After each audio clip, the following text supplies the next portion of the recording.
Cycle வச்சிருக்கிறவங்க, car வச்சிருக்கிறவங்க கொஞ்சம் உஷாரா இருங்க. உங்களை ஏமாத்தக்கூடிய ஒரு மோசடி இப்போ ஒன்று ஓடிட்டு இருக்குது.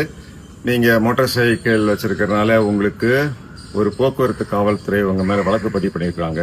நீங்க உங்க கார் நம்பர் கொடுத்து இந்த கார் மேல ஒரு வழக்கு போட்டிருக்கு. இதுக்கு உடனடியாக நீங்க இந்த அபராதம் கட்டணும் அப்படின்னு சொல்லி ஒரு ஈச்சலான் ஏபிகே அப்படின்னு சொல்லிட்டு ஒரு லிங்க் கொடுக்குறான். அந்த லிங்க்ல போயிட்டீங்கன்னா உங்களுக்கு மேல 2000 ரூபா, 1000 ரூபா, 10,000 ரூபா இந்த மாதிரி ஃபைன் போட்டிருக்காங்க அப்படின்னு சொல்லி அந்த பணத்தை கட்ட வைக்கிறான்.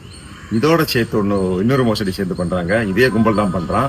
அவன் என்ன செய்யறான், நீங்க இந்த 20ஆம் தேதிக்குள்ள உங்களுடைய இன்சூரன்ஸ், தேர்ட் பார்ட்டி இன்சூரன்ஸ் காலாவதி ஆக போகுது. அது கரெக்டா கூட இருக்கு, இன்ஃபர்மேஷன் கரெக்டா இருக்கும். எனவே நீங்க இந்த லிங்க்ல போய் பணத்தை கட்டிடுங்க அப்படின்னு சொல்லி உங்களை ரிமைண்ட் பண்ணி அந்த இன்சூரன்ஸை கட்ட வச்சு மோசடி பண்ணிட்டு இருக்கிறானுங்க. எனவே இப்படி ஒரு லிங்க், இப்படி ஒரு மெசேஜ் வந்துச்சுன்னா அதை ரொம்ப இக்னோர் பண்ணிட்டு அப்படி போயிட்டே இருங்க. எக்காரணத்தை கொண்டு இந்த லிங்க்ல போய் உங்க பேங்க் டீட்டெயில்ஸை கொடுத்துடாதீங்க.